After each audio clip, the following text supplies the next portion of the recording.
Kami dari kelompok 1 akan membawakan bahasan tentang model pembelajaran berbasis masalah.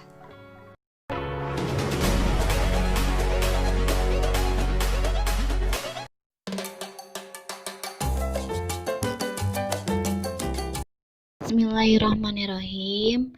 Di sini saya akan menjelaskan atau memaparkan materi dengan judul pengertian model pembelajaran berbasis masalah atau yang disebut dengan problem based learning, yaitu suatu model pembelajaran yang dirancang pada proses penyelesaian masalah yang dihadapi secara ilmiah agar siswa mendapat pengetahuan yang penting. Jadi dengan demikian diharapkan semua siswa atau peserta didik mampu atau terampil dalam memecahkan suatu masalah yang memiliki model belajar tersendiri maupun kelompok.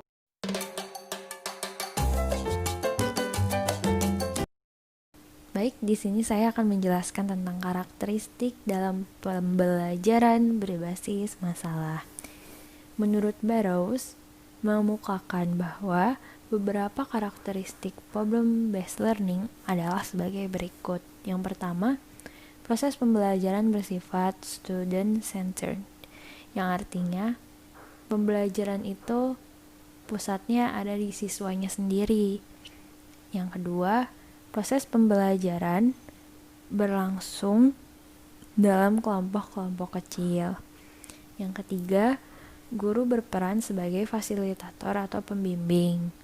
Yang keempat, permasalahan-permasalahan yang disajikan dalam setting pembelajaran diorganisasi dalam bentuk dan fokus tertentu dan merupakan stimulus pembelajaran. Yang artinya, guru memberikan masalah dan siswa harus bisa memecahkan masalah tersebut. Dengan hasil outputnya, siswa dapat memecahkan masalah-masalah nyata lainnya nanti. Yang kelima, informasi baru diperoleh melalui belajar secara mandiri atau self-directed learning. Dan yang keenam adalah masalah atau problems merupakan wahana untuk mengembangkan keterampilan pemecahan masalah klinik. Adapun strategi pembelajaran berbasis masalah memiliki karakteristik adalah 1. Belajar dimulai dengan suatu permasalahan. Dan yang kedua, permasalahan yang diberikan harus berhubungan dengan dunia nyata siswa, sehingga siswa dapat menjadikannya sebuah refleksi dalam kehidupannya. Yang ketiga, mengorganisasikan pembelajaran di seputar permasalahan, bukan di seputar disiplin ilmu, sehingga guru lebih concern tentang bagaimana cara anak dapat menyelesaikan suatu permasalahan dibandingkan tentang disiplin ilmu yang sedang diajarkannya gitu. Bukan berarti tidak perlu diajarkan, tetapi pusat dari pembelajaran berbasis masalah adalah bagaimana cara anak dapat menyelesaikan suatu permasalahannya. Lalu, yang keempat adalah memberikan tanggung jawab yang besar dalam membentuk dan menjalankan secara langsung proses belajar mereka sendiri. Guru harus memberikan rasa kepercayaan kepada anak, serta anak pun harus memiliki rasa bertanggung jawab atas apa yang ia kerjakan, atas pemecahan masalah tersebut. Bisa dicontohkan sebagai pemilihan ketua kelas, yang artinya anak-anak diberikan suatu permasalahan, yakni pemilihan ketua kelas, dan berarti mereka harus mendapatkan rasa tanggung jawab yang sebagai ketua kelas. Mereka bertanggung jawab bukan hanya sebagai ketua kelas, tapi juga sebagai organisasi di kelas tersebut. Lalu yang kelima adalah menggunakan kelompok kecil, yang artinya beberapa siswa dibagi ke dalam kelompok-kelompok kecil dan diberikan masalah, sehingga hasil nanti yang mereka dapatkan walaupun berbeda-beda itu bisa menjadi bahan evaluasi untuk mereka. Mengapa bisa seperti ini dan mengapa bisa seperti ini, mereka akan melakukan perbandingan. Lalu yang keenam adalah menuntut siswa untuk mendemonstrasikan apa yang telah dipelajarinya dalam bentuk produk dan kinerja. yang artinya output kedepannya yang diharapkan dari pembelajaran berbasis masalah adalah bagaimana cara siswa mampu mengimplementasikannya ke dalam kehidupannya sehari-hari. Sekian dari saya, akan dilanjutkan kembali oleh teman saya.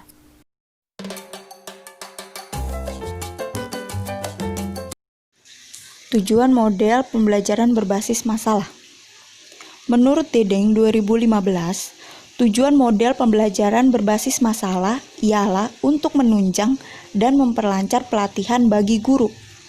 Jadi menurut Dedeng di sini adalah pembelajaran berbasis masalah memiliki tujuan yang lebih difokuskan terhadap guru.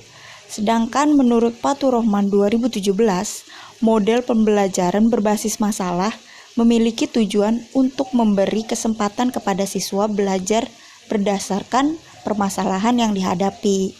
Jadi menurut Fathur Rahman itu model pembelajaran berbasis masalah di sini lebih ditunjukkan kepada siswa.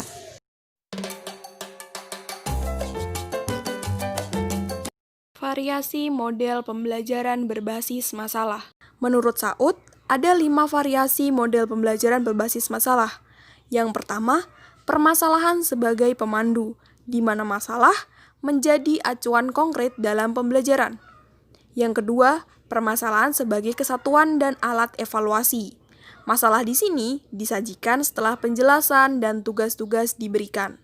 Yang ketiga, permasalahan sebagai contoh, di mana masalah menjadi bahan-bahan ajar dan menggambarkan teori, konsep, maupun yang lainnya. Yang keempat, permasalahan sebagai fasilitas belajar. Permasalahan di sini dijadikan alat melatih anak untuk menalar dan berpikir kritis.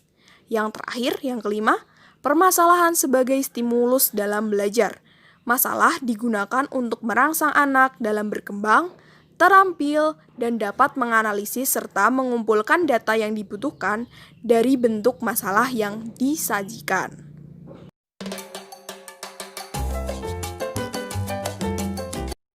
Ya, terima kasih. Selanjutnya saya akan menjelaskan tentang prinsip-prinsip dalam penerapan pembelajaran berbasis masalah. Di dalam prinsip-prinsip dalam penerapan pelajaran berbasis masalah terdapat 4 prinsip. Yang pertama, ada konsep dasar atau basic concept. Yang kedua, ada pendefinisian masalah atau defining the problem. Yang ketiga, ada pembelajaran mandiri atau self-learning. Yang keempat, pertukaran pengetahuan atau exchange knowledge.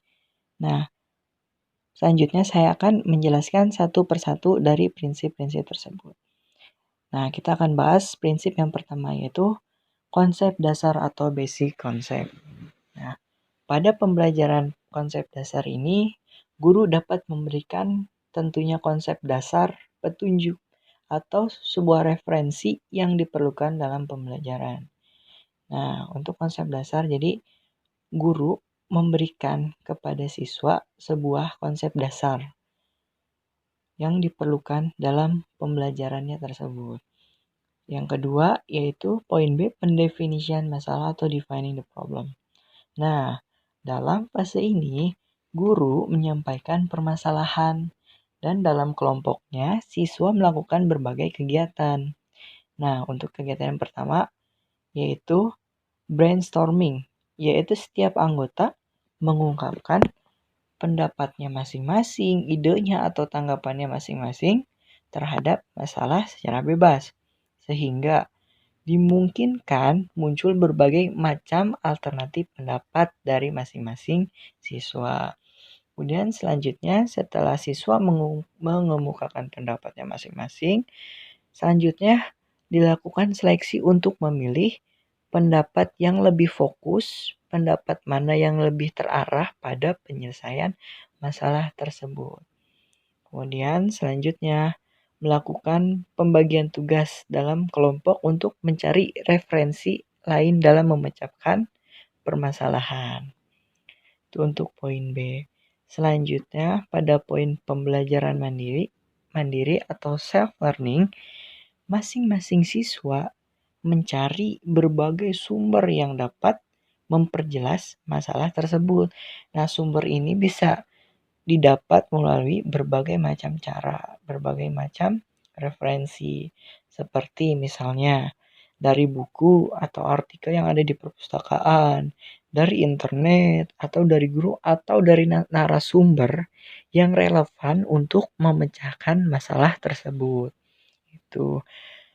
Kemudian, yang poin D, pertukaran pengetahuan atau exchange knowledge. Nah, setelah mendapatkan sumber untuk keperluan pendalaman materi secara mandiri, pada pertemuan berikutnya, siswa berdiskusi dalam kelompoknya untuk mengklarifikasi capaiannya dan merumuskan solusi dari permasalahan tersebut yang diberikan.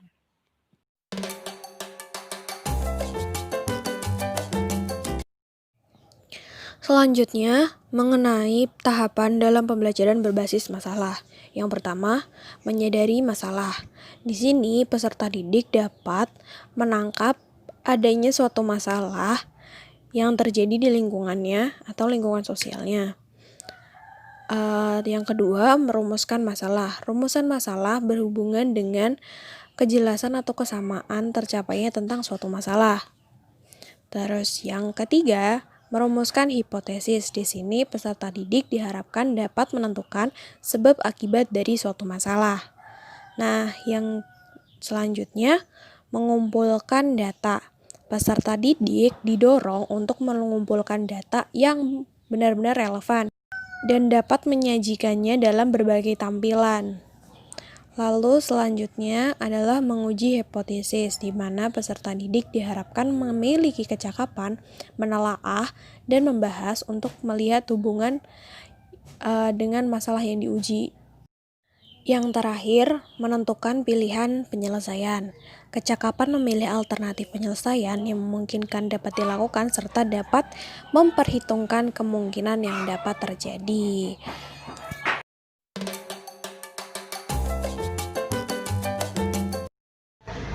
Bismillahirrahmanirrahim. Model pembelajaran berbasis masalah memiliki keunggulan dan kelemahan.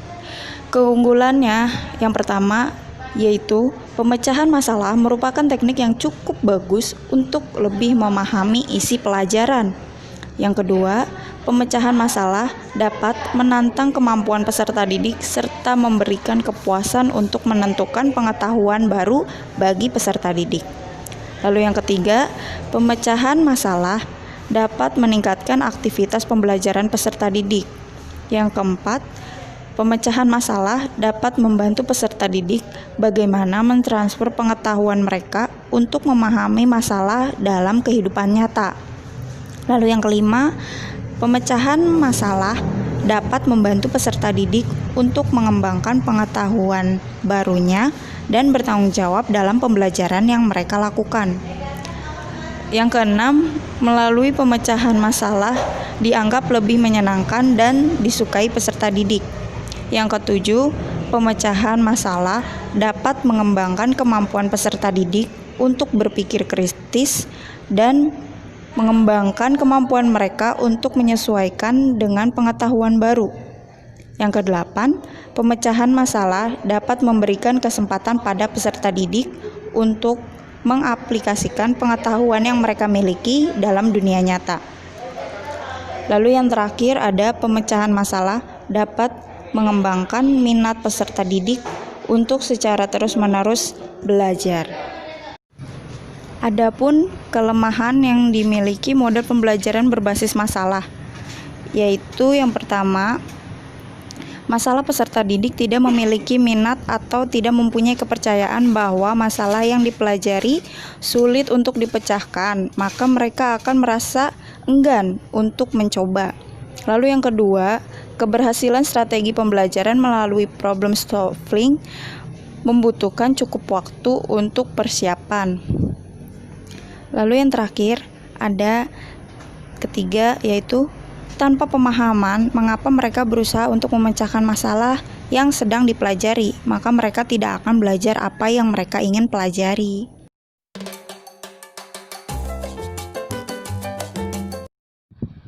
Orientasi peserta didik. Orientasi siswa pada masalah, guru menjelaskan tujuan pembelajaran. menjelaskan perlengkapan penting yang dibutuhkan oleh siswanya, sehingga dapat memberi sanggahan atau komentar dalam suatu pembelajaran berlangsung, sehingga dapat memunculkan suatu masalah, dan guru memotivasi siswa terlibat pada aktivitas pemecahan masalah yang dipilihnya.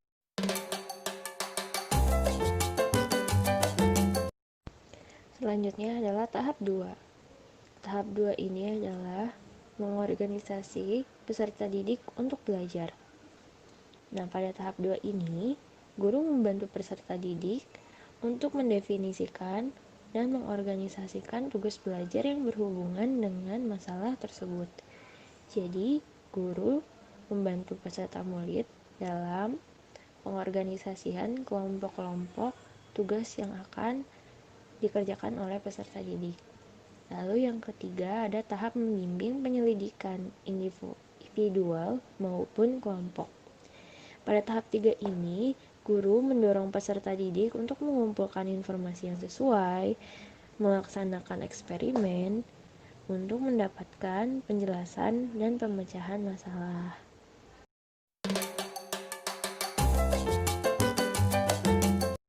Bismillahirrahmanirrahim. Selanjutnya yaitu mengembangkan dan menyajikan hasil. Nah, setelah siswa mengumpulkan informasi yang sesuai, melaksanakan eksperimen untuk mendapatkan penjelasan dari pemecahan masalah tersebut, selanjutnya akan dikembangkan dan akan menyajikan hasil. Nah, guru membantu peserta didik dalam hasil merencanakan dan menyiapkan karya atau hasil tersebut yang sesuai seperti di laporan, seperti video dan model, serta membantu siswa untuk berbagi tugas dengan temannya. Nah, selanjutnya itu setelah mengembangkan dan menyajikan hasil, selanjutnya menganalisis dan mengevaluasi proses pemecahan masalah tersebut. Nah, di sini guru membantu peserta didik untuk melakukan hasil refleksi atau evaluasi pembelajaran terhadap hasil penyelidikan mereka yang sudah mereka buat dan proses-proses hasil yang mereka gunakan. Terima kasih.